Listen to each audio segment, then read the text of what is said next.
তো গাইস, আমি টগরি রাহা। আমার শরীরটা ভালো না। দেখো, আমার বোন আমাকে খেতে দিয়েছে 3 দিন খাইনি বলে এক বাটি মুড়ি আর একটা বড় সাইজের আম দিয়ে দিয়েছে।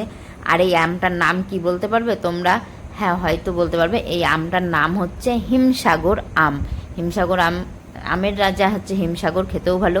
আর আমার শরীরটা ভালো না, সেই কারণে ওষুধ চলছে, এই ওষুধটা খেতে হবে আমাকে। আর দেখো, হসপিটাল থেকে বাড়ি এসেছি আজকে 3 দিন হলো। মানে এত শরীর খারাপ হয়েছিল, তোমরা অনেকেই জানো, বা আমার অ্যাকাউন্টে যারা যারা গেছো, আমার ভিডিওগুলো যারা দেখো তারা সবাই জানো আমার ভীষণ পেটে ব্যথা হয় মাঝে সাঝেই। 1 মাস পর পরই পেটে ব্যথা হয়। তো সেই পেটে ব্যথার এই হাতটায় ইঞ্জেকশান দিয়েছে, হাতটা আমি নড়াতে পারছি না। আজকে 3 দিন হয়ে গেল, হাতটা নিয়ে কিচ্ছু করতে পারছি না, এত পরিমাণে হাতটা ব্যথা। 2টো ইঞ্জেকশান দিয়েছে, শিরায় দিয়েছে আর এই হাতের ওপরে দিয়েছে ডানাতে।